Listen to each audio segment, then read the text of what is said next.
এই কনস্পিরেসিতে মির্জাফর কিন্তু যোগ দিয়েছিলেন একদম শেষ।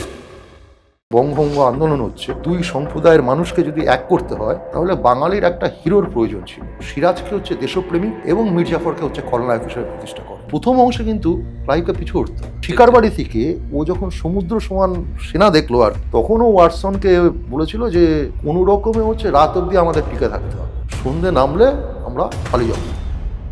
সিরাজকে আপনি দেখিয়েছেন উচ্ছৃঙ্খল একজন অসংযমী মানুষের কথা হিসেবে ব্যাখ্যা করেছেন। সেটা কি সত্যি ঐতিহাসিকভাবে? জাকারিয়ার রিসার্চই তো বলছে যে সিরাজ ওই ধরনের মানুষই ছিলেন না।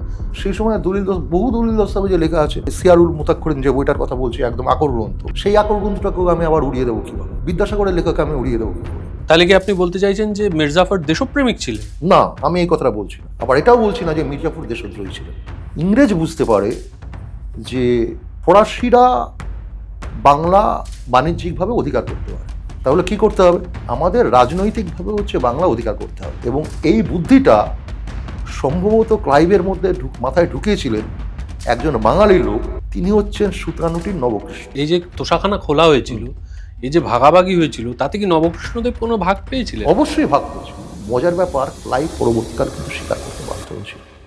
তথাকথিত গল্প উপন্যাসে যেটা বলা হয় আর কি, যে সিরাজ নাকি তার মাথার তাজ খুলে জাফর আলীর পায়ে রেখে বলেছিলেন যে আপনি রক্ষা করুন। জাফর আলীর হাতে যে সেনা ছিল তা বাদ দিয়েও সিরাজের ঘনিষ্ঠ অনুচরদের হাতে যে সেনা ছিল, সেই সেনার সংখ্যাও ব্রিটিশ সেনার চেয়ে 8-10 গুণ বেশি।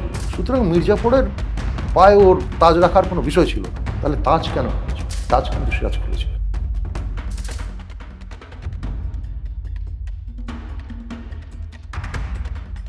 Hello and welcome to Time and Tide podcast with Sourav.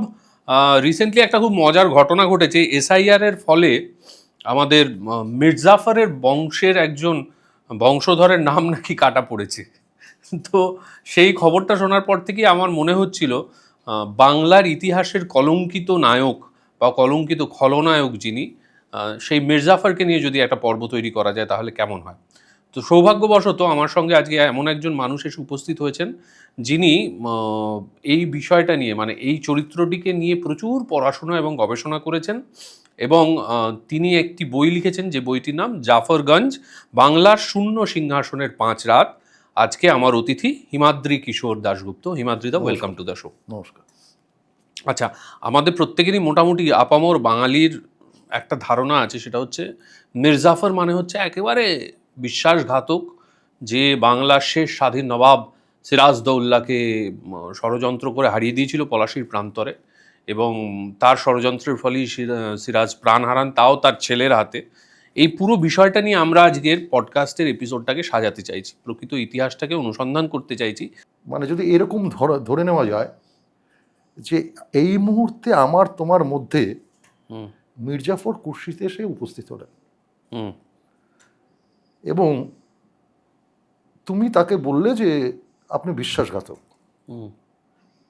আমার মনে হয় মির্জাফর যেটা বলতেন, এবং মির্জাফর সেটা অস্বীকারও করতেন না, যে পলাশীর যুদ্ধে সিরাজের পরাজয়ের অন্যতম কারণ আমি, কিন্তু সিরাজের পতনের কারণ আমি নই। পতন এবং পরাজয়, যুদ্ধক্ষেত্রে পরাজয়, এর মধ্যে একটা সূক্ষ্ম পার্থক্য আছে। কি পার্থক্য? তুমি দেখবে যে ভারতবর্ষের ইতিহাসে তো নানা রকম যুদ্ধ হয়েছে। হলদিঘাটির যুদ্ধে রানা প্রতাপ মোগল বাহিনীর কাছে পরাজিত হলেন, কিন্তু রানা প্রতাপের কিন্তু পতন ঘটেনি। পতন একটা হচ্ছে বিস্তৃত ব্যাপার। আমি যতটুকু অনুসন্ধান করে বলো, গবেষণা করে বলো, লেখকদের লেখা পড়ে বলো, বা মহাফেজ খানা বা হচ্ছে নবাব বংশধর যারা আছেন আর কি, তাদের সঙ্গে আলাপ আলোচনা করে যতটুকু বুঝবার চেষ্টা করেছি বা যেটা মনে হয়েছে আর কি, মির্জাফরের এই বক্তব্যের সঙ্গে আমি সহমত। আগে সিরাজের পতন ঘটেছিল, তার রাজনৈতিক পতন ঘটেছিল, তার যে স্ট্রাকচার, মানে তোমার শাসন কার্যের যে স্ট্রাকচার, তার পতন ঘটেছিল, তার নিয়ন্ত্রণের সব বাইরে চলে গেছিল। যেই ছিদ্রঘুল দিয়ে ইংরেজ হচ্ছে মুর্শিদাবাদে প্রবেশ করে। বেশ, আগে সিরাজের পতন, তারপর হচ্ছে পরাজয়। মির্জাফর, আবারও বলি, পলাশীর যুদ্ধে সিরাজের পরাজয়ের অন্যতম কারণ ছিলেন মির্জাফর। হুম। কিন্তু সিরাজের পতনের জন্য নয়। যদি বৃহত্তর দৃষ্টিতে আমরা দেখি তাহলে সিরাজের পতনই পলাশী যুদ্ধক্ষেত্রে হচ্ছে তার পরাজয়ের উচিত করেছে। বেশ। কীরকমভাবে তুমি সাধারণভাবে আমরা আমাদের সাহিত্য মানে বাঙালির সাহিত্য অনেক বেশি ইতিহাসকে ডিফাইন করেছে বছরের পর বছর, যুগের পর যুগ ধরে। আমরা নজরুল ইসলাম বা গিরিশ ঘোষের সাহিত্যে সিরাজদৌল্লাকে দেখেছি, সিরাজদৌল্লাকে পরবর্তীকালে নাটকেও দেখেছি, গিরিশ ঘোষের নাটকে। এবং আমরা সিরাজকে বেসিক্যালি আমাদের একটা হিরো হিসেবে পোট্রে করে গেছি, বাঙালি ভীষণভাবে পোট্রে করে গেছে, স্বাধীন নবাব, বাংলার শেষ স্বাধীন নবাব। তোমার সিরাজ সম্পর্কে কি ধারণা? আচ্ছা, বলি এটা, সেটা হচ্ছে তোমার সঙ্গে আমি একদম সহমত যে বাঙালির ইতিহাস চেতনা সেটা হচ্ছে সাহিত্য, গল্প, উপন্যাস এসব নির্ভর, আকর গ্রন্থ নির্ভর নয়। এবং সিরাজকে হিরো করা অথবা মির্জাফরকে কলঙ্কিত করা, এই বিষয়গুলো বাঙালির মনে প্রভাব বিস্তার করেছে সাহিত্য থেকে। নজরুল লিখছেন, কাণ্ডারি তব সম্মুখে ওই পলাশীর প্রান্তর, বাঙালির খুনে লাল হলে যেত ক্লাইভের কঞ্জর।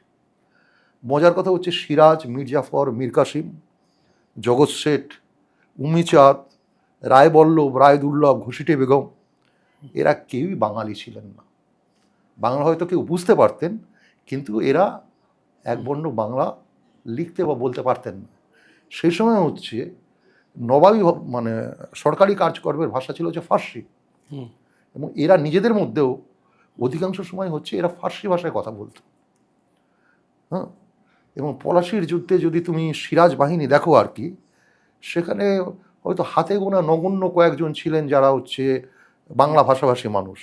কিন্তু আমরা ওই যে বললাম যে নজরুলের লেখায় আমরা পড়ছি যে বাঙালির খুনে লাল হলে যেতে ক্লাইভের খঞ্জর, বা মীর মদন মোহনলাল, কেউই তো বাঙালি নন।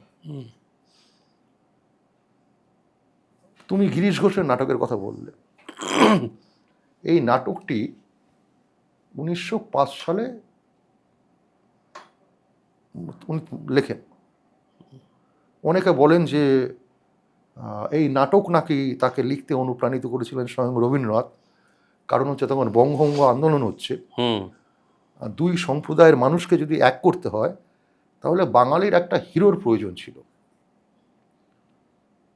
উনি তো এই নাটক লিখে ফেললেন, 1906 সালে ছাপা বই আকারে বেরোলো, এবং এই নাটকটি খুব জনপ্রিয়তা লাভ করে। তিনি নাটক লিখেছেন, তার মধ্যে যে আমরা যেরকম লেখকরা লিখি আর কি অনেক সময়, এমনি গল্প উপন্যাসের ক্ষেত্রে আপন মনের মাধুরী মিশিয়ে যতটা হয় আর কি। পরবর্তীকালে অবশ্যই ব্রিটিশ গভর্নমেন্ট সম্ভবত 1911 সালে বইটাকে বাজেয়াপ্ত করে, নাটকটাও বন্ধ করে দেয়। কিন্তু এই যে মধ্যবর্তী সময় 5-6 বছরে এই নাটকটি এরকম জনপ্রিয় হয়ে যায় আর কি, যে এই নাটকটি গ্রামে গঞ্জে হচ্ছে সিরাজকে হচ্ছে দেশপ্রেমিক এবং মির্জাফরকে হচ্ছে খলনায়ক হিসেবে প্রতিষ্ঠা করে। আর অতীতের কোনো বেশ কিছু ঘটনা আছে। অতীতের বেশ কিছু ঘটনা মানে হচ্ছে ব্রিটিশ ও কৌশলে এটা রাজনৈতিক কারণে প্রতিষ্ঠা করবার চেষ্টা করেছিল যে মির্জাফরেরও একটা বড় দায় আছে বা তার একটা বড় ভূমিকা আছে আর কি, সেটা অন্য প্রসঙ্গ। ব্রিটিশ কি গল্প, কি ন্যারেটিভ বলেছিল? না, ঘটনা হচ্ছে মুর্শিদাবাদের যে ইতিহাস, আমি আবারও একই কথা বলছি তুমি যে কথাটা বললে আর কি, বাঙালির ইতিহাস চেতনা হচ্ছে সাহিত্য নির্ভর। সেই সময়ের যে ঐতিহাসিক লেখাগুলো পাওয়া যায়, যেরকম একটা হচ্ছে সিয়ারুল মুতাক্কারিন, ওটাকে একটা আকর গ্রন্থ বলে মানা হয়, যে গ্রন্থে অবশ্যই সিরাজকে নেগেটিভ ক্যারেক্টার হিসেবে দেখানো হয়েছে। তার পরবর্তীকালে যে সমস্ত লেখাগুলো হয় আর কি, আমি বাংলার কথাই বলছি, রাখাল দাস বন্দ্যোপাধ্যায় হোক, গিরিশ ঘোষের নাটক হোক, বা অন্য যারা লিখেছেন, অনেক নাম, দীর্ঘ নামের তালিকা আর কি। আর হচ্ছে মুর্শিদাবাদ সম্বন্ধে তথ্য কোথা থেকে আহরণ করা হচ্ছে বিদেশি বণিকদের, তাদের যে ডায়েরি, তাদের যে লেখনী, তাদের যে চিঠিপত্র, সেগুলো। এক পাশে হচ্ছে ইংরেজ, আর এক পাশে হচ্ছে ফরাসিরা। তুমি ফরাসিদের দলিল দস্তাবেজ যদি তুমি দেখো, সেখানে সিরাজকে হিরো হিসেবে প্রতিষ্ঠা করা হয়েছে। আচ্ছা, ফরাসিরা করছে। এবং মির্জাফরের সম্বন্ধে সেখানে খুব অল্প বিষয় লেখা আছে আর কি, যেহেতু তখন কি বলে ইংরেজ এবং ফরাসিদের মধ্যে তার আগে থেকেই সংঘাত হচ্ছে, কি বলে চন্দননগরের কুঠি দখল হয়ে গেছে, এইসব বিষয় ছিল আর কি। আর ইংরেজ ও কৌশলগত কারণে কি বলে মির্জাফরকে পলাশির যুদ্ধের অন্যতম নায়ক হিসেবে প্রতিষ্ঠা করবার চেষ্টা করে। আপনার বইতে বেসিক্যালি সিরাজকে আপনি দেখিয়েছেন উচ্ছৃঙ্খল, মানে অসংযমী একজন পুরুষের কথা, একজন অসংযমী মানুষের কথা হিসেবে ব্যাখ্যা করেছেন। সেটা কি সত্যি ঐতিহাসিকভাবে? যে বই আমি এতক্ষণ যেটা বলছিলাম আর কি, যে যদি 100 বই লেখা হয়ে থাকে বা 1000 দলিল দস্তাবেজ যদি হয়ে থাকে, এই দলিল দস্তাবেজগুলো বা বইগুলো অনেক ক্ষেত্রেই পরস্পর বিরোধী। পরস্পর বিরোধী? পরস্পর বিরোধী। বেশ। এই গিরিশ ঘোষের কথা হচ্ছে, গিরিশ ঘোষ সিরাজকে একভাবে পোর্ট্রেট করেছেন, মির্জাফরকে একভাবে পোর্ট্রেট করেছেন। আবার মার্শম্যান সাহেব যখন হিস্ট্রি অফ বেঙ্গল লিখছেন, তার ভাবানুবাদ করেন হচ্ছেন ঈশ্বরচন্দ্র বিদ্যাসাগর। সেখানে সিরাজকে কিন্তু অত্যন্ত নেগেটিভভাবে পোর্ট্রেট করা হয়েছে। ইভেন তুমি যদি মূল দুটো বই যদি পড়ো, দেখবে বিদ্যাসাগর যখন বাংলায় লিখছেন সিরাজ সম্পর্কে যতটা কঠিন শব্দ ব্যবহার করেছেন, মার্শম্যানের বইতেও অতখানি কঠিন শব্দ ব্যবহার করানো হয়নি। আচ্ছা। এবার মানুষটার নাম যখন বিদ্যাসাগর, তিনি নিশ্চয়ই তার মধ্যে সত্য নিহিত আছে বা তার জানা অনুসারে ঘটনাটাকে তিনি সঠিক বলে মনে করেছেন, সেই জন্যই কিন্তু তিনি লিখেছেন। লজিক্যালি তোমাকে আমি এবার একটা জিনিস বলি, আলীবর্দীর পরে সিরাজ নবাব হলেন। নবাব হওয়ার পরে দেখবে সেই সময় যারা আলীবর্দীর কোর্টিয়ার্ড ছিলেন তাদের কিন্তু একের পর এক বহিষ্কার করে যাচ্ছেন সিরাজ। হয় বহিষ্কার করছেন, অথবা হচ্ছে তারা সিরাজের সঙ্গে দূরত্ব বাড়াচ্ছেন, তারা কোর্টে যাচ্ছেন না, কোর্ট বলতে ওর যে রাজসভা আছে যাচ্ছেন না। এবং মুর্শিদাবাদের এখনও যদি তুমি যাও আর কি, তাহলে তুমি সিরাজ সম্বন্ধে বহু বিরূপ কাহিনী শুনতে পারবে। এবার মানে একটা যখন রটে তার কিছুটা অন্তত বটে। কি কি বিরূপ কাহিনী শোনা যায় সাধারণত? যেটা মানে বিদ্যাসাগর মহাশয় বলেছিলেন যে মানে নারী লোলুপতা থেকে শুরু করে অন্যান্য নানান রকম বিষয় টিষয় ছিল আর কি। এবং তার যারা ইয়ারদোষ ছিল, যখন পুরনো কোর্টিয়ার্ডটা তার মানে সভা থেকে যখন সরে গেল, তার জায়গায় যারা এলেন, মোহনলাল কাশ্মীর থেকে শুরু করে অন্য যারা আছেন আর কি, সিরাজ এইরকম একটা ট্রুপ দ্বারা তখন পরিচালিত হতে আরম্ভ করেছেন, যারা প্রায় সিরাজের ওই সমবয়সী আর কি, মানে যুবক আর কি। অন্য যুদ্ধের ক্ষেত্রে বিষয়ে অভিজ্ঞতা নেই বা প্রশাসনিক বিষয়ে তাদের অভিজ্ঞতা কম। এবং সিরাজের অবিরত ফুর্তির জন্যে তার বিপুল পরিমাণ অর্থের প্রয়োজন হতো, এবং সেই অর্থ তিনি নানা রকম মানে বিভিন্ন সময় চেয়ে বসতেন। কোনো সময় জগৎ বলতেন টাকা দাও। এই অর্থের জন্যই তিনি হচ্ছেন ঘসিটি বেগমকে কি বলে তার প্রাসাদ লুণ্ঠন করেন, এবং পরবর্তীকালে ঘসিটি বেগমকে নিজাম কেল্লায় বন্দি করে রাখেন আর কি। এই জাতীয় ঘটনাগুলো কিন্তু সিরাজ সম্পর্কে বহুল প্রচলিত। এবং এটা ভেবে নিতে হবে যে কেন হচ্ছে এই কোর্টিয়ার্ডরা সিরাজের থেকে দূরে সরে গেলেন, তারা তো আলীবর্দীর সময় যাননি। সেটা তো অনেকগুলো কারণই ঘটতে পারে, কিন্তু আমাকে মানে তার পরবর্তীকালে বহু রিসার্চার তো এরমও বলছেন যে সিরাজ সম্পর্কে যদি এই যে ভিলেন বলে পোর্ট্রে করা হচ্ছে সেটা মানে মিথ্যে বেসিক্যালি। যেমন জাকারিয়ার রিসার্চই তো বলছে যে সিরাজ ওই ধরনের মানুষই ছিলেন না। না, তুমি যদি সেই সময়ের দলিল দস্তাবেজগুলো দেখো, সেই সময় বহু দলিল দস্তাবেজে লেখা আছে। আমি তো অনেকে বলছে যে সিয়ারুল মুতাক্ষরিন যে বইটার কথা বলছি, একদম আকর গ্রন্থ, সেই আকর গ্রন্থটাকেও আমি আবার উড়িয়ে দেবো কীভাবে? আমি বিদ্যাসাগর আধুনিক বলতে তথাকথিত আধুনিক লেখক, বিদ্যাসাগরের লেখককে আমি উড়িয়ে দেবো কী করে? এইবার তুমি যে রিসার্চের কথা বলছো, দুভাবেই কিন্তু রিসার্চ হচ্ছে এখন। কি এইরকম রিসার্চের কাজ সারা পৃথিবী জুড়ে হচ্ছে। এবার পপুলার রিসার্চের কাজটা অনেক সময় কি হয়, যে প্রথাগত যে আমাদের ভাবনাটা, সেই প্রথাগত পথে বললে পরে আমি লোকের কাছে যেন আরও মানে লোক আমাকে, আমার লেখা হোক, আমার চলচ্চিত্র হোক, আমার ছবি হোক, তার সঙ্গে যেন অনেক বেশি রিলেট করতে পারে। তাহলে কি আপনি বলতে চাইছেন যে মির্জাফর দেশপ্রেমিক ছিলেন? না, আমি এই কথাটা বলছি না। বেশ, আমি কখনোই এই কথা বলি মির্জাফর দেশের বলছি। আবার এটাও বলছি না যে মির্জাফর দেশদ্রোহী ছিলেন। কারণ তোমাকে এটা প্রথম বুঝে নিতে হবে, যে সময়ের এই ঘটনা, সেই সময়ের ঘটনায় দেশ বলে কিন্তু কনসেপ্ট ছিল না। মুঘল সম্রাট ছিলেন ঠিকই, মুঘল সাম্রাজ্যের বাইরেও বেশ কিছু অঞ্চল ছিল যেগুলোকে আমরা মানে পরবর্তীকালে ভৌগোলিকভাবে হচ্ছে আমরা আমাদের দেশের মধ্যে, এই যে দেশের যে বেসিক কনসেপ্ট, এই কনসেপ্টটাই কারোর মধ্যে ছিল না। তোমাকে আমি একটা ঘটনা বলি। পলাশির যুদ্ধের পরে যেদিন মির্জাফরকে সিংহাসনে বসালেন ক্লাইভ, তিনি ঢুকছেন, সঙ্গে ওই 500-700 গোড়া সৈন্য এবং তোমার তেলেঙ্গানার কিছু সেনা। ক্লাইভের বাহিনীটাই তৈরি হয়েছিল হচ্ছে ওই কিছু গোড়া সৈন্য, কিছু তেলেঙ্গানা সৈন্য, আর বিভিন্ন যে ছোট ছোট রাজ্য ছিল সেই রাজ্য থেকে তাদের যে সেনাদল, বিভিন্ন কারণে সেই সেনারা পালিয়ে আসতো, কেউ হচ্ছে বহিষ্কার হতো, কেউ হয়তো কোনো একটা কি বলে খারাপ কাজ করেছে তাকে খুঁজে বেড়াচ্ছে, তারা এসে হতো। এদেরকে ব্রিটিশরা হচ্ছে এক জায়গায় করে ফেলেছিল। ব্রিটিশ রূপটা ছিল এই। তা পরবর্তীকালে মির্জাফর যখন ঢুকছেন, দুপাশে সারিবদ্ধ জনগণ নগর তরুণ অতিক্রম করে উনি যাচ্ছেন। পরবর্তীকালে উনি ব্রিটিশ পার্লামেন্টে বক্তৃতা করতে গিয়ে বলেছিলেন যে যদি আমরা যখন ঢুকছি, যদি কেউ একটা করে পাতা আমাদের ছুঁড়ে মারত, তাহলে হচ্ছে আমাদের পুরো খুঁজে নিশ্চিহ্ন হয়ে যেত। মাটির ঢেলাও না, একটা পাতা, গাছের পাতা ছিল, যদি ছুঁড়ে মারত। তাহলে কেন ছুঁড়ে মারল না? এর কারণটা হচ্ছে ওই প্রথমে যেটা বলছিলাম আর কি, সেই চামড়ার রঙটা শুধু আলাদা।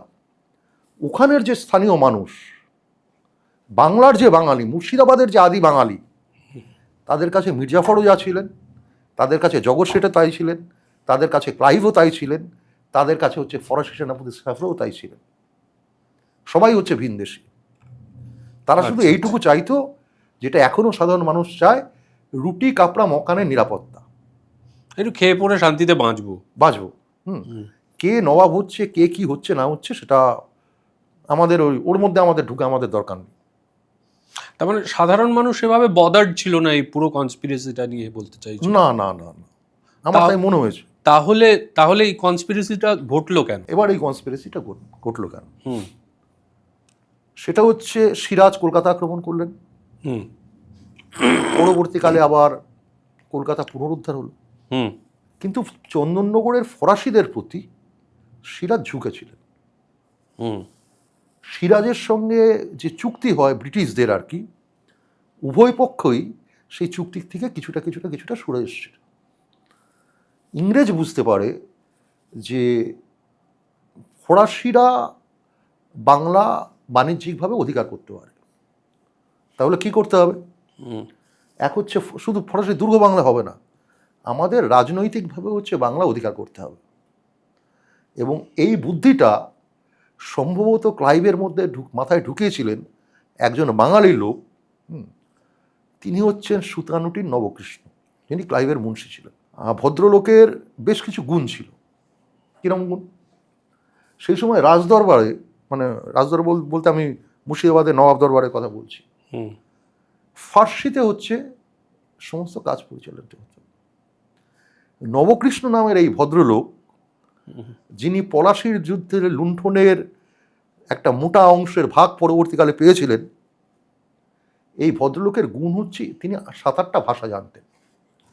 তিনি বাংলা জানতেন, তার মাতৃভাষা বাংলা, তিনি ইংরাজি জানতেন, হিন্দুস্তানি ভাষা জানতেন, তিনি ফার্সি জানতেন, আরবি জানতেন, ফরাসি জানতেন, এমনকি হচ্ছে আমাদের ওই দিনেমারদের যে ভাষা, সে ভাষাও তিনি জানতেন।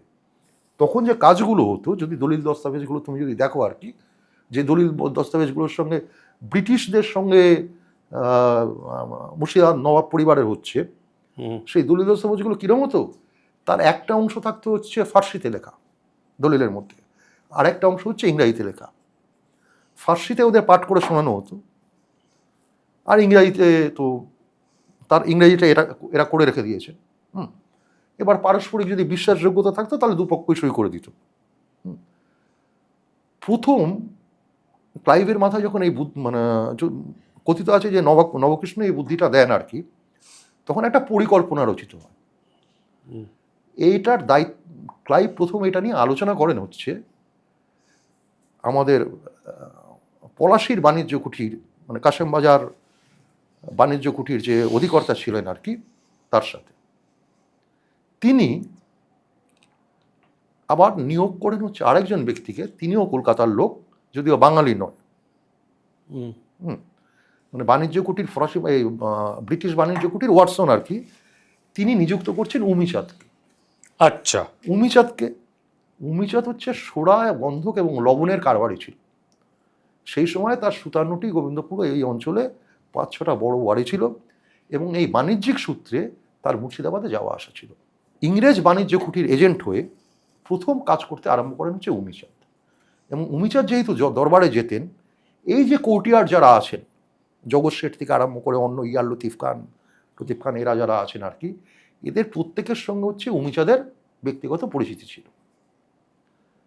সময়ের নিরিখে যখন দেখলো যে একে একে এরা দূরে চলে যাচ্ছে, উমিচাঁদ কি করলেন? উমিচাঁদ হচ্ছে এদের সঙ্গে যোগাযোগ স্থাপন করতে আরম্ভ করলেন। আচ্ছা। কলকাতায় ক্লাইভ, হুম, পলাশি বলছি, কাশেমবাজার কুঠিতে বসে আছে এটা ওয়াটসন, আর উমিচাঁদ হচ্ছে ফিল্ড ওয়ার্কের কাজ করছে হচ্ছে মুর্শিদাবাদ ঘুরে। এই একটা সংযোগ স্থাপনের সেতু তৈরি হয়। এবং এই কনস্পিরেসিতে মির্জাফর কিন্তু যোগ দিয়েছিলেন একদম শেষে। এরা প্রথমে ম্যানেজ করা হচ্ছে লতিফ খানকে। আচ্ছা। লতিফ খান ছিলেন একজন ছোট সৈন্যধ্যক্ষ। লতিফ খানকে দিয়ে এরা ম্যানেজ করা হচ্ছে জগৎ শেঠকে। এবং শেষ হচ্ছে জাফর আলী, তিনি হচ্ছেন এর সঙ্গে এই কনস্পিরেসির সঙ্গে যুক্ত হন।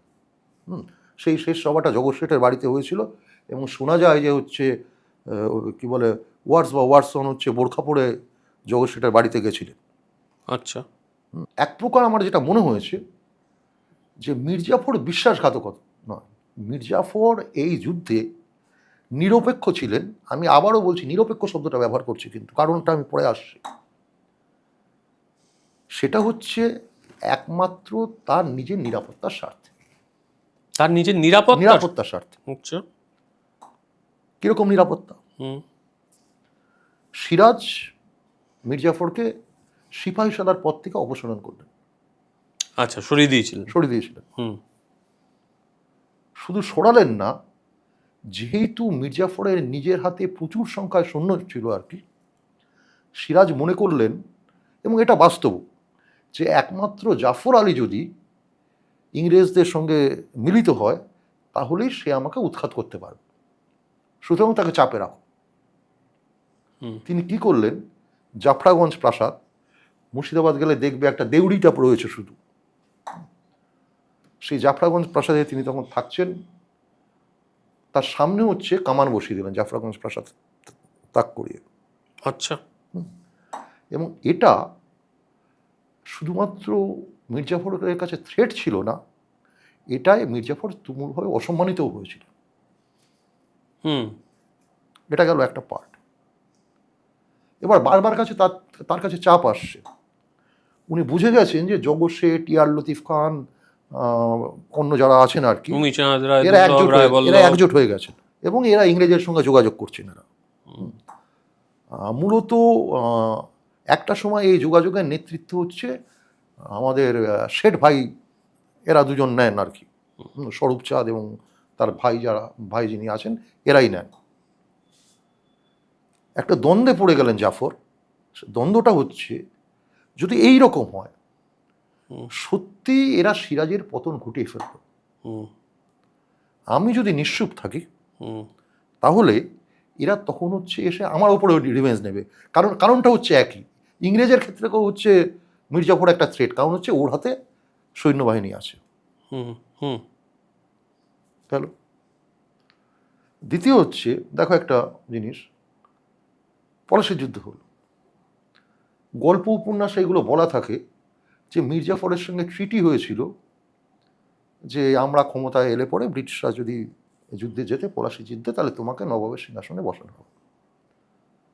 বিষয়টা যদি তেমনই হতো, তাহলে যুদ্ধক্ষেত্রে ফিরে এসেই মির্জাফর কিন্তু নবাবের সিংহাসনে বসতেন। যখনই সিরাজ পালিয়ে গেলেন আর কি, নতুন নবাব নির্বাচিত হবে, তখন বিভিন্ন গোষ্ঠী তৈরি হয়ে গেল।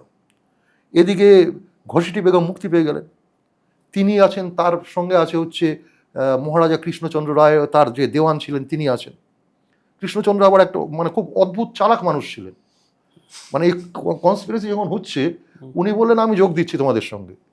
গিয়ে কি করলেন, নদিয়ায় একটা জায়গা আছে শিবনিবাস, সেই শিবনিবাসে গিয়ে উনি বসে রইলেন।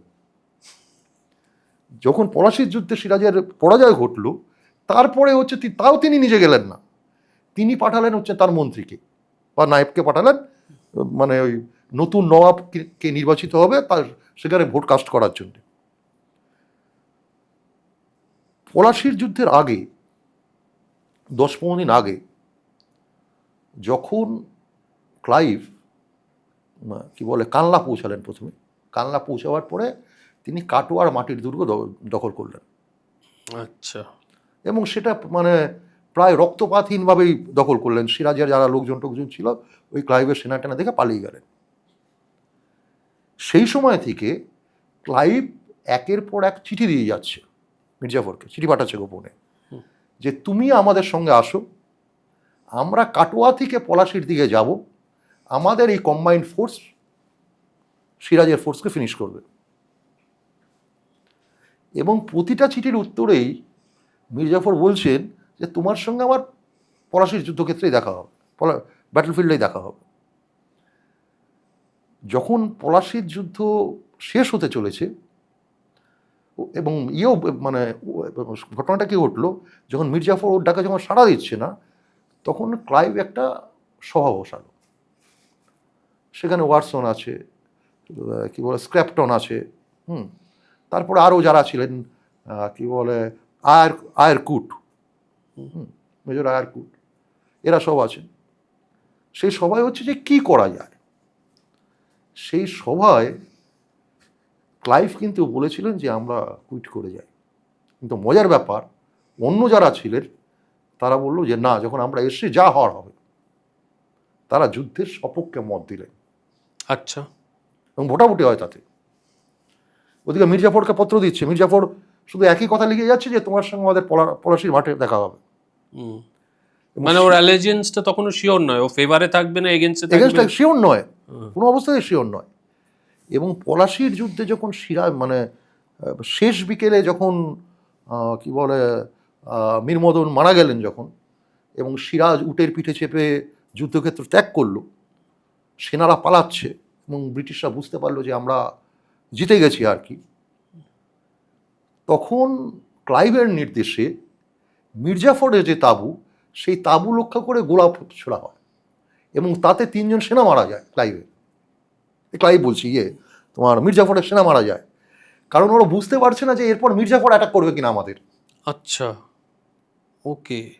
তখন হচ্ছে ওর তাঁবু থেকে হচ্ছে সাদা পতাকা ওড়ানো হয়। আচ্ছা, মানে তুমি যদি ম্যাপটা দেখো আর কি, অর্ধবৃত্তাকারে ছিল, মানে তথাকথিত নবাব বাহিনী।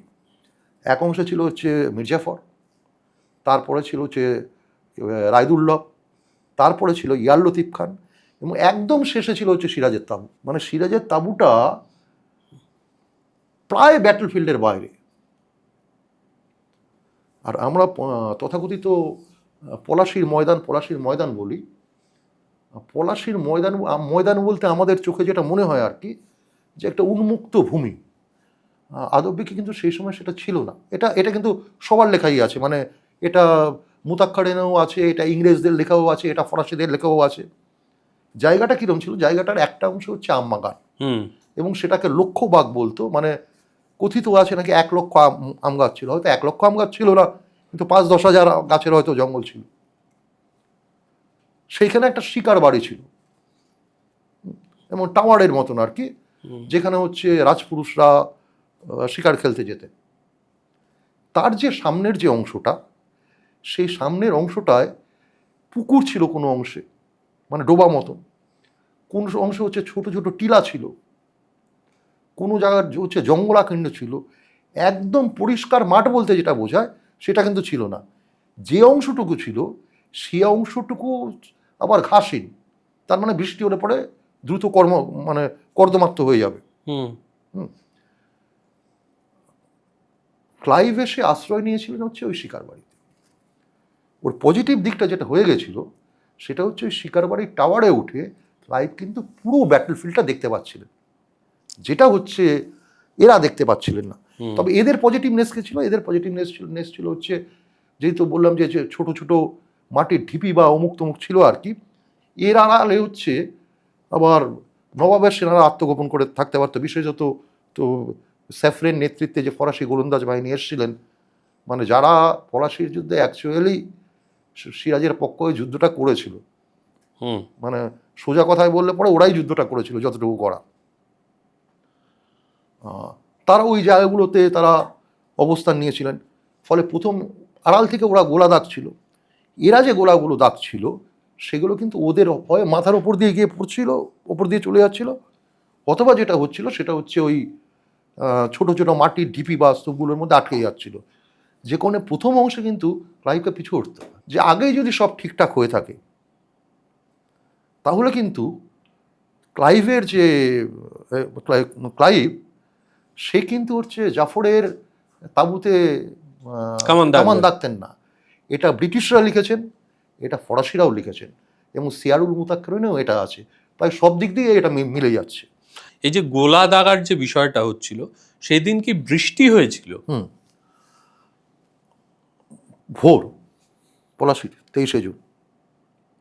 একদিকে হচ্ছে আশ্রয় নিয়েছে আমবাগানে কি বলে ব্রিটিশ সেনারা, তারা কুচ করতে করতে ক্লাইভ উঠে গেলেন হচ্ছে ওই শিকার বাড়িতে। এবং অনেকে বলে এই শিকার বাড়ি ফেরত না নেওয়াটা সিরাজের একটা বিরাট বড় মিস্টেক। শিকার বাড়ি থেকে ও যখন সমুদ্র সমান সেনা দেখলো আর কি, মানে এটা কম্বাইন্ড ফোর্স, মানে বিশাল সেনা আর কি, তখন ও ওয়াটসনকে বলেছিল যে কোনো রকমে হচ্ছে রাত অবধি আমাদের টিকে থাকতে হবে, সন্ধে নামলে আমরা পালিয়ে যাবো। আচ্ছা। এবং একমাত্র ঈশ্বরই হচ্ছে জানেন যে কি হবে, ফলাফল কি হবে। এরা কুচ করতে করতে বেরিয়ে এলো, সারবদ্ধভাবে দাঁড়ালো। প্রথম গোলা নিক্ষেপ হলো কিন্তু সিরাজের শিবির থেকে, করলো হচ্ছে ফরাসিরা। সেই গোলার আঘাতে বেশ কিছু সেনা নিহত হলো। কয়েক ঘন্টা যুদ্ধ চলার পরে ক্লাইভ বুঝতে পারলেন, ও দেখতে পাচ্ছে কিন্তু পুরো ব্যাটলফিল্ডটা, ক্লাইভ বুঝতে পারলেন যে আমি যদি সম্মুখ সমরে যাই তাহলে হচ্ছে আমি আরও ক্ষতিগ্রস্ত হব। ওরা আশ্রয় নিল কি কামান ফামান নিয়ে, ওদের হালকা কামান ছিল, যে কয়েকটি কামান নিয়ে গেছিলো আর কি, সিরাজের কামানগুলোর তুলনায় হালকা কামান ছিল। আমার বইতে ছবিগুলোও দেওয়া আছে, ফরাসি কামান বা কামান, সিরাজের পক্ষে ব্যবহৃত কামানগুলো। ওই কামানগুলো ওরা টেনে নিয়ে গেল আমবাগানের ভিতরে। আমবাগানের ভিতরে টেনে নিয়ে যাওয়ার ফলে কি হলো, ওরা যে গোলা দাগছিল, অর্থাৎ সিরাজের পক্ষ থেকে যে গোলা আসছিল ওই ফরাসিদের, সেই গোলাগুলো হচ্ছে মানে খুব বড় বড় গাছের ওই গাছের গুঁড়িগুলো প্রোটেক্ট করতে আরম্ভ করলো। সেই মুহূর্তে ক্লাইভের কাছে হচ্ছে যে আমাকে আত্মরক্ষা করতে হবে।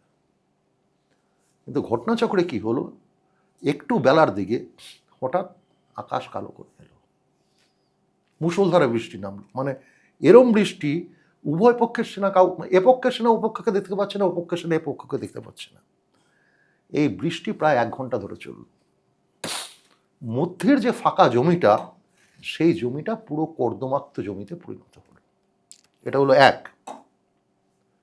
কর্দমাক্ত জমিতে পরিণত হওয়ার ফলে কি হলো, ভারী কামানগুলো মুভমেন্ট করতে পারছে না। আচ্ছা, স্ট্যাটিক হয়ে গেছে সেই এদের পক্ষের। আর ব্রিটিশদের যে কামানগুলো, ওগুলো হালকা কামান, ওরা আবার হচ্ছে আমবাগানের বাইরে কামানগুলোকে বার করে নিল। এর চেয়েও যেটা বড় ঘটনা ঘটেছিল সেটা হচ্ছে, মানে সিরাজ যে তাঁবু ফেলেছিলেন, সেই তাঁবুতে তিনি আনন্দ উপকরণের সমস্ত কিছু মজুত রেখেছিলেন ওই তাঁবুর মধ্যে। কিন্তু ক্লাইভ তো মানে তার আগে বেশ কয়েকটা যুদ্ধ জয়ের নায়ক, কি বলে মাদ্রাজকে তিনি পুনরুদ্ধার করেছিলেন। ক্লাইভ জানতেন মে মাস বর্ষা শুরু হতে পারে।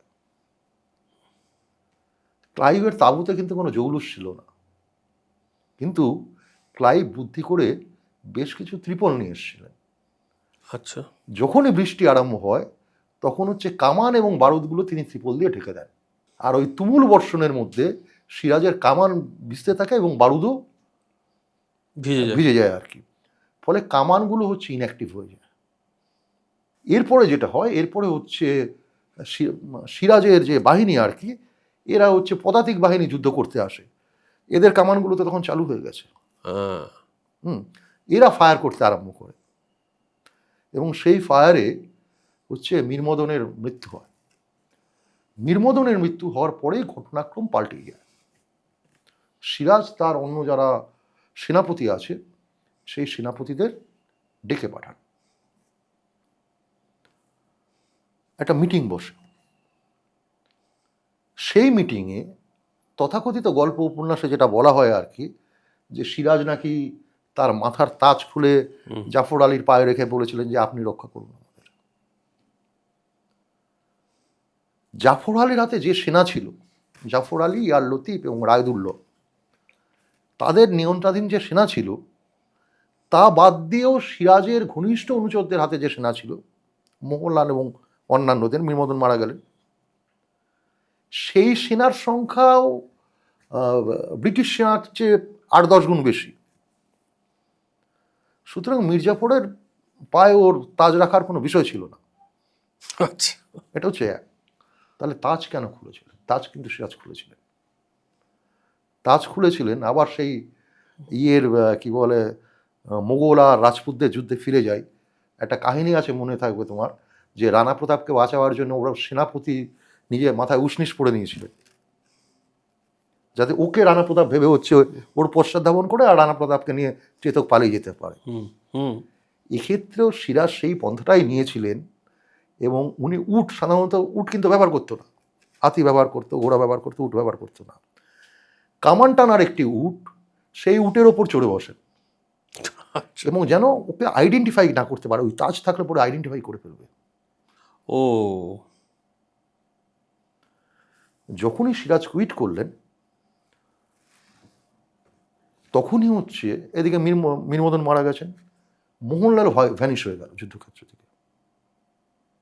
এবং যেটা ঘটল সেটা হচ্ছে এই যে আমার নবাব চলে যাচ্ছে যুদ্ধক্ষেত্র ছেড়ে, আমার কি বলে এক প্রধান সেনাপতি মারা গেছে, আর এক প্রধান সেনাপতিকে খুঁজে পাওয়া যাচ্ছে না। এবার হচ্ছে সিরাজের সেনারা, সিরাজের পক্ষের যারা সেনা, তারা যুদ্ধক্ষেত্র থেকে পালাতে আরম্ভ করল। ও, লিডারশিপ ক্রাইসিস। আর তেলেঙ্গানা সৈন্যদের সঙ্গে ব্রিটিশদের চুক্তি হয়েছিল যে তোমাদের বাপু আমরা নগদ অর্থ দিতে পারবো না, তাহলে তুমি কেন আমার হয়ে যুদ্ধ করবে? যুদ্ধক্ষেত্রে যা লুণ্ঠিত সামগ্রী পাবে সব হচ্ছে তোমাদের। বুঝো, এরা খুব হিংস্রভাবে ব্রুটালি ঝাঁপিয়ে পড়লো। মানে তখনও কিন্তু এরা ফিল্ডে দাঁড়িয়ে আছে, মির্জাফর, ইয়ার লতিফ খান এবং কি বলে রায়দুল্লাহ দাঁড়িয়ে আছে। ওই বললাম না যে কামানের গোলা দাগলো, তখন ক্লাইভ বুঝতে পারছেন না যে একটা অংশের সেনা তো পালাচ্ছে, আর এরা কেন দাঁড়িয়ে আছে? তাহলে কি এদের দিয়ে অ্যাটাক করবে এবার আমাদের, নাকি এটা ট্র্যাপ যে আমি একটা অংশের সেনাকে ধাওয়া করে চলে যাচ্ছি, এরা পিছন দিক দিয়ে এবার ঘিরে নেবে আমাদের সেনাকে? তখনই হচ্ছে গোলা নিক্ষেপ করেছিলেন এবং মির্জাফরের তাঁবুর 3 জন সৈনিক মারা গেছিলেন। লাস্টে উনি সাদা পতাকা দেখিয়ে বললেন যে না, আমি সারেন্ডার করছি, হ্যাঁ আমি মানে তোমার বিরুদ্ধে আমি যুদ্ধ করবো না। এবং ও সেটা বলেও ছিল আর যে আমি কোনো পক্ষের বিরুদ্ধে আমি অস্ত্র ধারণ করবো না। কি সাংঘাতিক! সিরাজের এখানে একটা সিলি মিস্টেকই বলা চলে, যে সিরাজ এই বুদ্ধি করে তাজ খুলে রাখলেন যাতে তাকে কেউ আইডেন্টিফাই না করতে পারে, সেই সিরাজ তাহলে ওই জুতোটা পরে গেলেন কেন, যে জুতো মণিমাণিক্য বসানো, যেটা দেখলেই তাকে চিনতে পারে? এবং না, সেটা হচ্ছে দানাশাহ ফকিরের গল্প। এটা কিন্তু দুটো বক্তব্য পাওয়া যায়। আচ্ছা, একটা বক্তব্য হচ্ছে যখন হিরাজিল প্রাসাদে প্রবেশ করে তখন কিন্তু সেখানে একদল লোক বলে সিরাজের পোশাক থেকে আরম্ভ করে পায়ের জুতো থেকে আরম্ভ করে সমস্ত কিছু সেখানে পাওয়া গেছে এবং সিরাজ বোরখা পরে অন্তর্হিত হয়েছিলেন, এটা একটা অংশের লোক।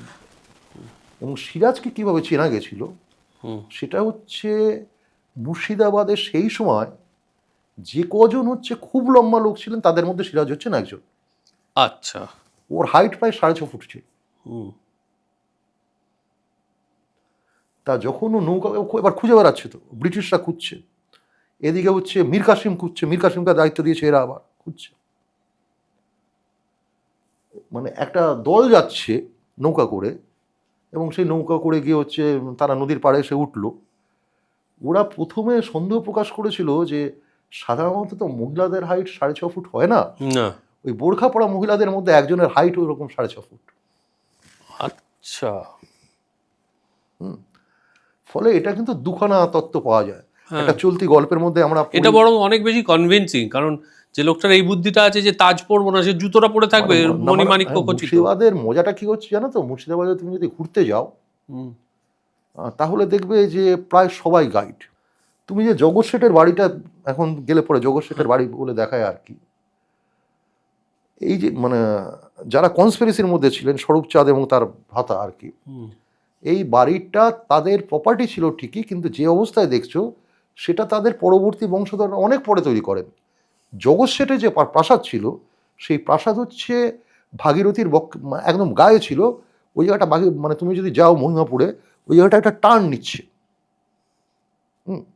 এবং এরম জায়গায় অবস্থান ছিল জগৎ শেঠের প্রাসাদের, যে একবার সিরাজের লোকজন এসেছিল ওর বাড়ি সার্চ করবার জন্য।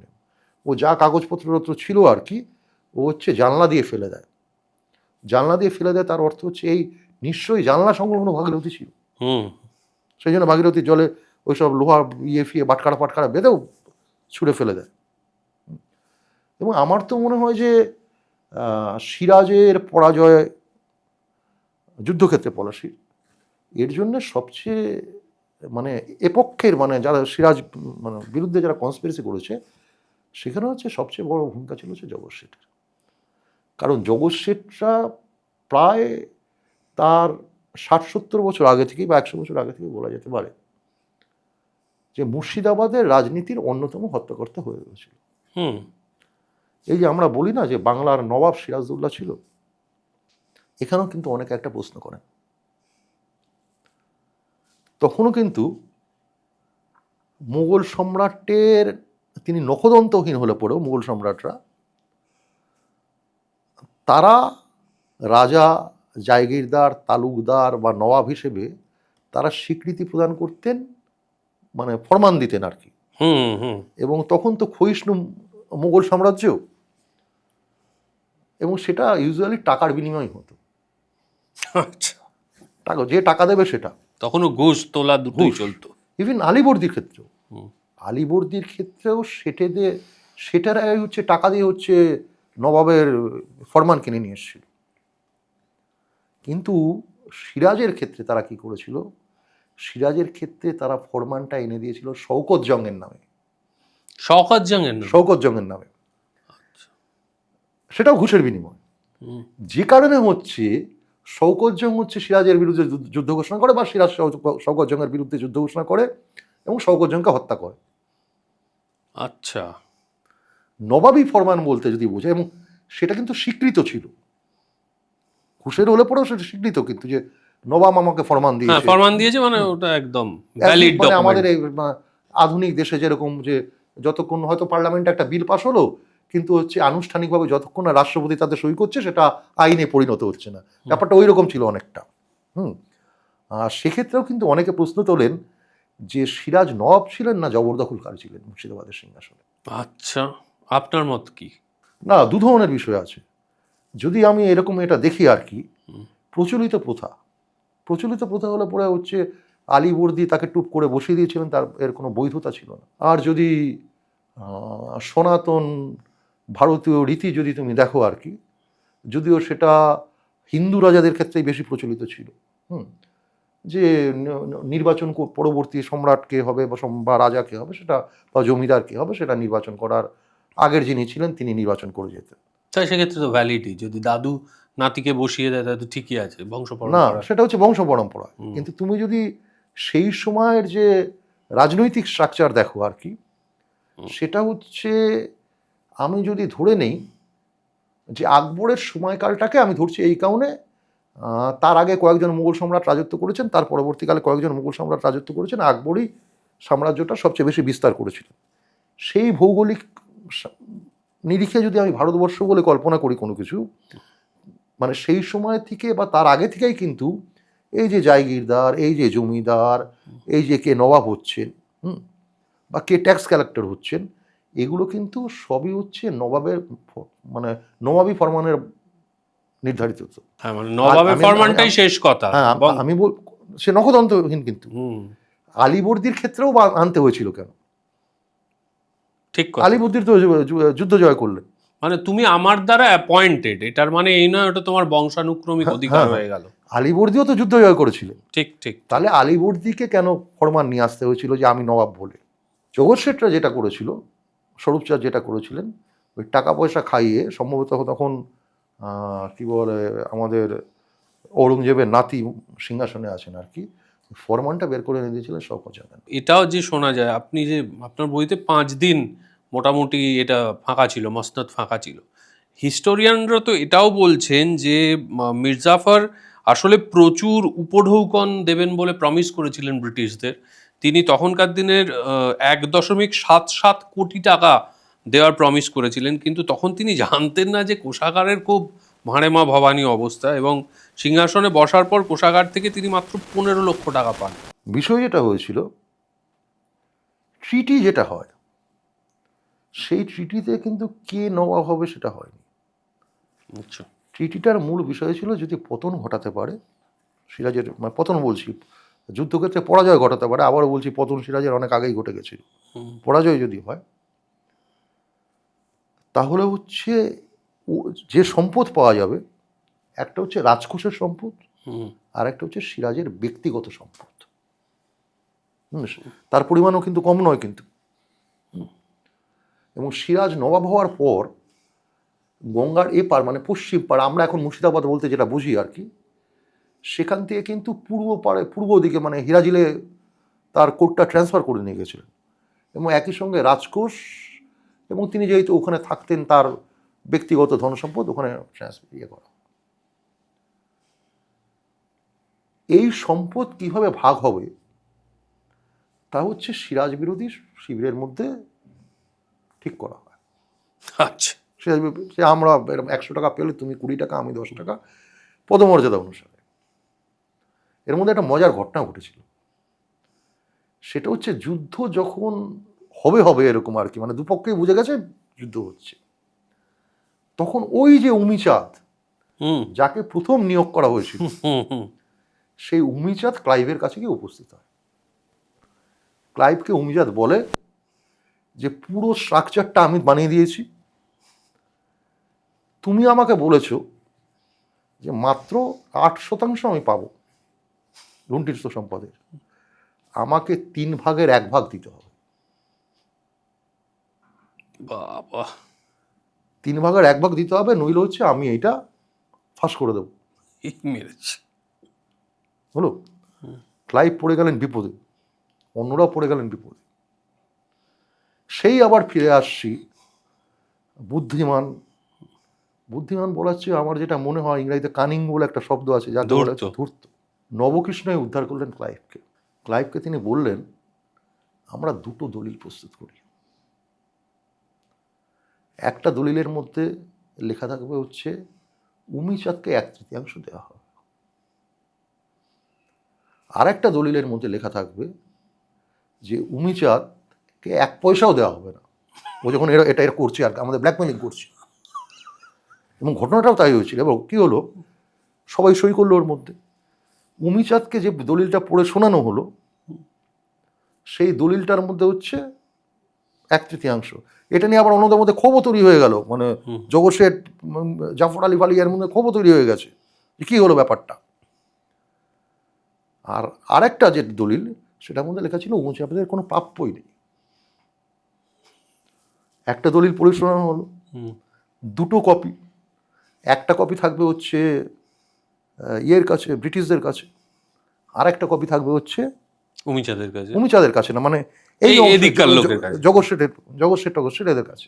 7 দিন পরে, যুদ্ধের 7 দিন কি বলে 5 দিন পরে, অ্যাকচুয়ালি তখন আর মানে কারোর তর্স হয়েছে না যে কি বলে কখন তোষাখানা খোলা হবে, ও নবাবটাও পরে নির্বাচিত হোক, আগে চাই ভাই আগে মারলু, বিশেষত জগৎ শেঠ প্রকোষ্ঠটাই।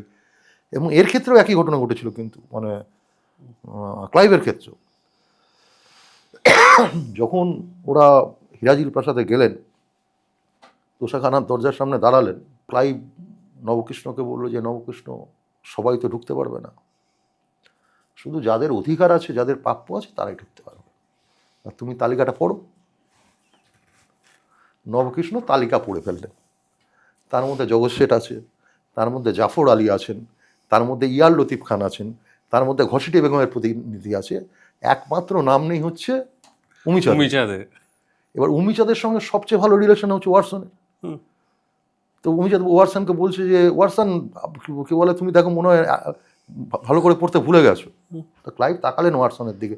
ওয়াটসনের একটা দুর্বলতা ছিল উমিচাঁদের ওপর, মানে এই যে জাল যে দলিলটা তৈরি হয়েছিল তাতে কিন্তু ওয়াটসন সই করেননি, বলেছিল এটা আমি করতে পারবো না, এটা আয়ের কুটকে দিয়ে করিয়েছিলেন হচ্ছে ক্লাইভ। আচ্ছা, এটা কিন্তু ঘটনা। তো উমিচাঁদ নিঃস্ব হয়ে গেলেন, বস কটমট করে তাকাচ্ছে।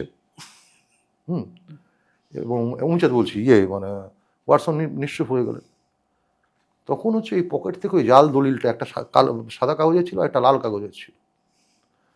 আগের যে দলিলটা, সেই দলিলটা বলে নষ্ট করে দাও। এবার জগৎ সেটা তো জানে যে ওই যদি সামনে আসে আর কি, 1/3 যদি ওকেই দিয়ে দিতে হয় তাহলে তো আমাদের ভাগে কম পড়ে যাবে। ওই দলিলটা ততক্ষণ এরা পুড়িয়ে ফেলেছে। উমিচাঁদকে বললো এই দেখো দলিল, এ দলিল তুমি সই করেছো, তোমার কোনো প্রাপ্য নেই, তুমি আমাদের এমনি সাহায্য করছো। উমিচাঁদ তখন মূর্ছিত হয়ে পড়েন এবং উমিচাঁদ পাগল হয়ে যান। মানে ক্লাইভ কতটা ধূর্ত ছিল। এবার আরেকটা প্রশ্নে আসি, যে ক্লাইভ ওই দিন মানে যখন তোষাখানায় যাচ্ছেন, তার আগে ওনার ইচ্ছে হলো, বললো যে আমি বাংলার সিংহাসনটা দেব। এখন সিংহাসন বলতে আমাদের একটা ধারণা আছে যে এরকম একটা চেয়ার, এর পিছনে একটা কি বলে ব্যাকরেস্ট আছে, সোনা দানা মণি মানব করে তৈরি করা। বাংলার যে মসনদ, সেই বাংলার মসনদ কিন্তু একেবারেই তা ছিল না। মানে এটা খুব দুষ্প্রাপ্য ছবি, আমার বইটার মধ্যেও আছে। এই মসনদটা এখন সংরক্ষিত আছে ভিক্টোরিয়া মেমোরিয়ালে। মসনদটা কি? কালো পাথরের তৈরি একটা, যেরকম ডাইনিং টেবিল হয় সেরকম ডাইনিং টেবিল, 3 থেকে 3.5 ফুট তার উচ্চতা। ওখানে তক্ত তাউস টাউস দিয়ে টিয়ে একদম গা হাত পা ছড়িয়ে নবাবরা ওখানে বসতো বা আশ্রয় অবস্থায় নবাবি করতো। সেই অর্থে কিন্তু সিংহাসন ছিল না। এবং ক্লাইভ অন্য যারা আছেন, এই আয়ারকুট বলো বা ওয়াটসন বলো, এদের কাউকে জানতে দেননি যে কাকে তিনি নবাবের সিংহাসনে বসাতে চান। ওই দিন কিন্তু সবাই জড়া হয়েছিল হিরাজিল প্রাসাদে, কে নবাব হবে তার জন্য নয়, যে নবাব পরে যায় যে যাই হোক, আগে তোষাখানা খুলে হচ্ছে নিজেদের ভাগ বাটোয়ারাটা করি, আরও 7 দিন পরে নবাব হোক। কারণ তখন বিভিন্ন গোষ্ঠী কাজ করছে, যেরকম জগৎ শেঠ চাচ্ছে হচ্ছে ইয়েকে করবে, কি বলে ইয়ার লতিফ খানকে করবে। আবার ঘসিটি বেগম, তোমার কি বলে কৃষ্ণচন্দ্র রায়, যদিও কৃষ্ণচন্দ্র রায় উপস্থিত হননি, কিন্তু উনি খুব খুব চালাক লোক ছিলেন। এরা চাচ্ছেন হচ্ছে যে তাদের মনোমতো লোক বসাবার জন্যে। এবং সবাই এটা চাচ্ছিল যে এরকম লোক সিংহাসনে বসেন যিনি হচ্ছেন নির্বীর্য লোক, যিনি হচ্ছেন প্রশাসন সম্বন্ধে অনভিজ্ঞ লোক, যাতে অন্যরা তাকে পরিচালিত করতে পারে। এবার ওটা উনি দেখতে গেলেন এবং সবাইকে অবাক করে দিয়ে উনি জাফর আলীর হাত ধরে ওকে বসিয়ে দিয়ে বলল যে মানে ওই দিন কিন্তু মুর্শিদাবাদ মানে হিরাজিল প্রাসাদটা ঘিরে রেখে দিয়েছে ব্রিটিশ আর্মি। হ্যাঁ, বললো তোপদাগ নতুন নবাব নির্বাচিত হয়েছে, এটা মুর্শিদাবাদবাসীকে জানিয়ে দাও। বলে উনি 3টে জিনিস দিয়েছিলেন বলে শোনা যায়। একটা কয়েন নয়, তখন তো ছাপাখানা ছিল না, একটা সোনার এমব্লম যার মধ্যে হচ্ছে ইস্ট ইন্ডিয়া কোম্পানির প্রতীক খোদাই করা, একটা হচ্ছে বাজনাদার ঘড়ি, আর একটা হচ্ছে সেই দূরবীন, যেই দূরবীন দিয়ে তিনি পলাশির যুদ্ধে শিকার বাড়ির ছাদ থেকে পুরো যুদ্ধক্ষেত্রটা অবজার্ভ করেছিলেন। এই 3টে তিনি ওনাকে সওগত দিলেন এবং বললেন যে আমরা ঘোষণা করছি জাফর আলী হচ্ছে নবাব। এর পিছনে একটা কারণ ছিল, কেন জাফর আলীকে তিনি চুজ করলেন। এর কারণ হচ্ছে উনি মনে করলেন যে আমরা যাকে ব্রিটিশরা যাকে সিংহাসনে বসাচ্ছে, পরবর্তীকালে তো এরকম হতে পারে যে সে আমাদের স্বার্থ রক্ষা করলো না, হুম উনি কিন্তু খুব দূরদৃষ্টি সম্পন্ন ছিলেন ক্লাইভ। তাহলে আমায় ক্ষমতার সাম্য রাখতে হবে। আমি সৈন্য সংখ্যা আছে হচ্ছে জাফর আলীর পক্ষে, হুম আর জগৎ শেঠের আছে হচ্ছে টাকা। হুম আমি এদের দুজনের একজনকে বসালে অন্যজন চাপে থাকবে। যদি কোনো সময় আমার স্বার্থ রক্ষা না করে, তাহলে আমি অন্যজনকে দিয়ে একে আবার উৎখাত সিংহাসনচ্যুত করে করতে দেবো। পারবো। এবার জগৎ শেঠ আর জাফর আলীর মধ্যে কেন জাফর আলীকে ইনস্ট্যান্টলি বেছে নেবেন, সেটা হচ্ছে জাফর আলীর সৈন্য সংখ্যা বেশি বলে। যে জাফর আলী যদি রিভোল্ট করে দেয় সঙ্গে সঙ্গে, জগৎ শেঠকে যদি সিংহাসনে বসে দেয়, আর জগৎ শেঠটা চাইও নি, ওরা চাচ্ছিল ওদের মনোনীত কোনোকে বসবার জন্য, কারণ ওরা বেনিয়া ব্যবসা করতে এসেছে এবং খুবই সুবিধাবাদী লোক ছিল। সুবিধাবাদী লোক মানে একবার তো বর্গিয়ে আনা হয়েছিল, ওর ইয়েতে কুঠি থেকে লুণ্ঠন করে নিয়েছিল। তারপরে যতবারই বর্গিয়ে আনার সংবাদ হতো, তত ওরা হচ্ছে মুর্শিদাবাদ ছেড়ে পালাতো। এবং মজার ব্যাপার হচ্ছে, যখন পলাশির যুদ্ধ হতে চলেছে, জগৎ শেঠরা যুদ্ধক্ষেত্রে লোক পাঠিয়েছে, মানে যাকে পাঠিয়েছে সে গুপ্তচর হিসেবে কাজ করবে, মানে খবরাখবর দেবে যে যুদ্ধক্ষেত্রে কি হচ্ছে টচ্ছে। ওর নিজস্ব কিছু সেনা ছিল, সংখ্যাটা খুব অল্প, মানে 500 হলে বা যাই হোক। সিরাজের পক্ষের কয়েকজন ছোট ছোট জমিদার 50 জন 100 জন সেনা হলেও কন্ট্রিবিউট করেছিল, ও কিন্তু কন্ট্রিবিউট করেনি, হলো। এবং যখন এই ঘটনা হচ্ছে, সিরাজ চলে গেলেন, তারপরে মীর জাফরও চলে গেলেন যুদ্ধক্ষেত্রে আর কি। এই মধ্যের যে 1-2 দিন, ও হচ্ছে ওর বাড়ির, ওর নিজস্ব ঘাট ছিল প্রাসাদের, সারি সারি নৌকা রেখেছে, এবং সেই নৌকার মধ্যে মালপত্র সব তুলে ফেলেছে, মানে টাকা পয়সা। ওর স্ট্র্যাটেজি ছিল হচ্ছে, যদি যুদ্ধক্ষেত্র থেকে খবর আসে যে সিরাজ জয়ী হয়েছে, তাহলে হচ্ছে ও ভেগে যাবে। আচ্ছা। আর যদি খবর আসে যে সিরাজের পতন হয়েছে, তো আমার আর কোনো সমস্যা নেই, আবার নৌকা থেকে মাল তুলে গদি করে বাড়িতে ঢুকিয়ে দেবো আর কি। মানে এই জাতীয় লোক ছিল হচ্ছে ও। ক্লাইভ হচ্ছে জাফর আলীকে বসালেন এই কারণে যে ওর মনে একটা আশঙ্কা ছিল যদি রিভোল্ট করে ফেলে। যে কারণে পলাশির যুদ্ধের পরে না এই যে 5 দিন ইয়ে তো আসতে পারতেন, কি বলে তোমার, ক্লাইভ তো মুর্শিদাবাদে প্রবেশ করতে পারতেন, প্রবেশ করেননি। কারণ জগৎ শেঠরা রটিয়ে দিয়েছিল যে মিরন হচ্ছে তৈরি হয়ে আছে, ক্লাইভ যদি আসে তাহলে ক্লাইভকে মারবে বলে। আচ্ছা, হলো। ক্লাইভ এই সময় কি করে, ক্লাইভ এই সময় হচ্ছে আবার সেই আমাদের নবকৃষ্ণ, নবকৃষ্ণকে হচ্ছে মুর্শিদাবাদে পাঠায়, রোজ পাঠাতো, নৌকা নিয়ে রোজ যেত, মুর্শিদাবাদ থেকে খবর টবর সংগ্রহ করে নিয়ে আসতো। এবং ও জাফর আলীর সঙ্গে কথা বললো, জাফর আলী বললো আমি অ্যাসিওর করছি এই ধরনের কোনো ঘটনা ঘটবে না। আর এদিকে চাপটাও ছিল, সেই জন্য ওই টাকাটা কি বলে রাজকোষ খুলতে হবে। এই জন্য হচ্ছে 5 দিন হচ্ছে দেরি করেছিলেন হচ্ছে কি বলে ক্লাইভ মুর্শিদাবাদে প্রবেশ করবার। এই যে তোষাখানা খোলা হয়েছিল, এই যে ভাগাভাগি হয়েছিল, তাতে কি নবকৃষ্ণদেব কোনো ভাগ পেয়েছিলেন? অবশ্যই ভাগ পেয়েছিলেন। আচ্ছা। হ্যাঁ, এবং এটা ইংরেজদের লেখনীতেও আছে, কম আছে। বলেছিলেন তিনি সহায়কের ভূমিকা পালন করেছিলেন সেই সময় হচ্ছে মুর্শিদাবাদকে বাঁচাবার জন্য, মানে কৌশলে লেখা আর কি। ফরাসিরা তো লিখেছেন এই একটা বড় অংশে ভাগ পেয়েছিলেন। মজার ব্যাপার, ক্লাইভ পরবর্তীকালে কিন্তু স্বীকার করতে বাধ্য হয়েছিল। ক্লাইভ ভারতবর্ষে আসেন 3 বার। একবার হচ্ছে প্রথমবার যখন আসছেন ওই মাদ্রাজ পর্ব, তারপরের বার আসছেন পলাশির পর্ব, তারপরেও তিনি আরেকবার এসছেন যখন সর্বোচ্চ ক্ষমতা নিয়ে তিনি আসছেন।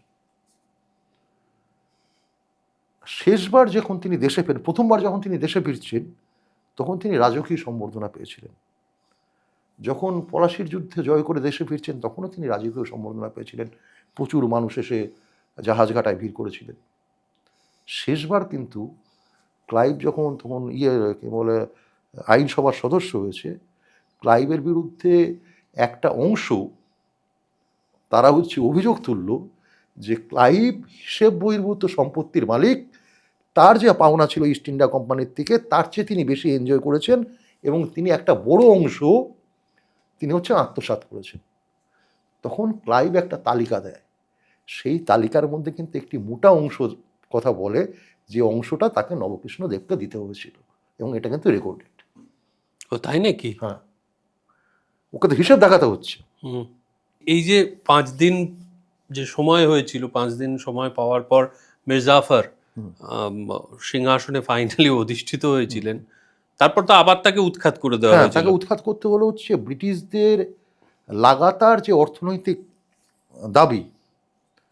এবার এক্ষেত্রে কি করলো, মির্জাফরকে চাপে রাখার জন্য জগৎ শেঠরা কিন্তু নিশ্চুপ। ও টাকা পয়সা নিয়ে ও যেরকম ব্যবসা করা করছে টরছে, মানে ধার হিসেবে কোনো কিছু হুম, মির্জাফরকে দিচ্ছে না। যে ধারটা ও শুধুমাত্র মানে বাংলার নবাবদের নয়, ভারতবর্ষের নবাবকে দিয়েছিলেন। এক সময় কি বলে দুর্ভিক্ষ হয়েছিল, মানে কি বলে জগৎ শেঠ টাকা ধার দিয়ে তার থেকে উদ্ধারও করেছিলেন। যে কারণ হচ্ছে মানে প্রথম যিনি আর কি ওই বংশের প্রতিষ্ঠাতা, তাকে হচ্ছে কি বলে শেঠ, মানে জগৎ শেঠ, জগতের খাজাঞ্চি, হুম। এটা নবাব নবাব বলছি, দিল্লির সম্রাটরা এই খেতাব তাকে দিয়েছিলেন।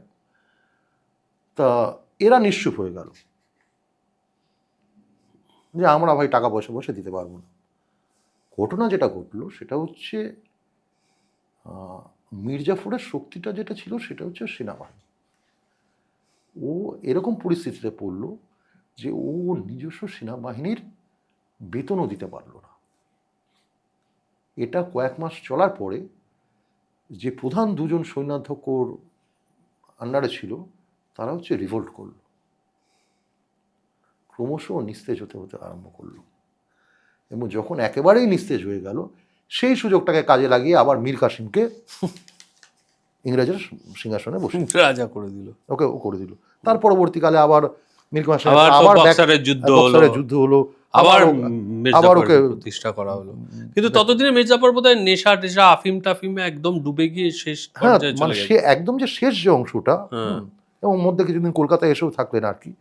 শেষ যখন বসানো হলো, ব্রিটিশরা খুব বসানো হচ্ছে এই কারণে যে চালাচ্ছি আমরাই, তুমি পুতুল, তুমি সিংহাসন তো একজনকে থাকতে হবে, তুমি সেই জায়গাটায় থাকো। কারণ তখন জীবনের যেন মিরনের প্রশ্ন আসে আর কি। মিরনও সিরাজের মতন দুর্বিনীত ছিল। দুটো ঘটনা বলি। আলীবর্দী যেভাবে সিরাজের সব দোষ ঢাকতেন বা ঢাকার চেষ্টা করতেন, অন্ধ মানে দৌহিত্র স্নেহ, সেরকম মির্জাফরেরও অন্ধ পুত্র স্নেহ ছিল হচ্ছে মিরনের জন্য। এবং আলীবর্দী সিরাজের প্রশ্নে দাঁড়িয়ে অনেকে এই কথাও বলেন যে সিরাজকে হিংস্র মানসিকতা মানুষ তৈরি করার পিছনে আলীবর্দীর ভূমিকা অনেকখানি। এর পিছনে একটা কাহিনী আছে, তোমরা জানো হয়তো, বা মুর্শিদাবাদে একটু খোঁজ করলেই জানা যায়। সেটা হচ্ছে ঘসিটি বেগমের যিনি স্বামী ছিলেন তার নাম ছিল হচ্ছে নওয়াজিজ মোহাম্মদ খান। নওয়াজিজ হচ্ছে ঢাকার কালেক্টর ছিলেন এবং তার নিজেরও প্রচুর অর্থ ছিল, মানে খুব সম্ভ্রান্তশালী পরিবারের লোক ছিল। নওয়াজিজের মৃত্যু হল। এদিকে আমিনা বেগম, মানে সিরাজের মা, তিনিও ততদিন স্বামী হারা হয়ে গেছেন। নওয়াজিজ মোহাম্মদ খানের ওর যে মানে ওর আন্ডারে যে মানে সেকেন্ড কমান্ড যিনি হচ্ছেন এই খাজনা টাজনাটা তুলতেন, তার নাম হচ্ছে হোসেন কুলি খাঁ। এই হোসেন কুলি খাঁর সঙ্গে কথিত, এবার উনি মারা গেলেন, নওয়াজিজ মোহাম্মদ খান মারা গেলেন। ঢাকার জমিদারিটা কে দেখবে, দায়িত্ব এসে বললো হোসেন কুলি খাঁর ওপর। এদিকে বিধবা ঘসিটি বেগম, তার সঙ্গে ওকে কমিউনিকেট করতে হতো। লোকে বলে শুধুমাত্র ঘসিটি বেগমের সঙ্গেই নয়, আমিনা বেগমের সঙ্গেও ঘটনাচক্রে ওই সুপুরুষ মানুষটির প্রেমজ সম্পর্ক গড়ে ওঠে। এটা মিথ হতে পারে প্রেমজ সম্পর্কের ক্ষেত্রে, কিন্তু ঘসিটি বেগম যে মানে এই হোসেন কুলির ওপর মানে নির্ভরশীল ছিলেন এই বিষয়ে কোনো সন্দেহের অবকাশ নেই, মানে একদম নিয়মিত যাওয়া আসাটা ছিল। একদিন সকালে কি বলে এই ও এবং ওর অন্ধ ভ্রাতা তারা সকালবেলা পরিভ্রমণ করতে বেরিয়েছিলেন, নগরী বা কোথাও কোনো কাজে যাচ্ছিল। অজ্ঞাত পরিচয় একদল আততায়ী আসে, এসে নৃশংসভাবে তাদের দুজনকেই হত্যা করে।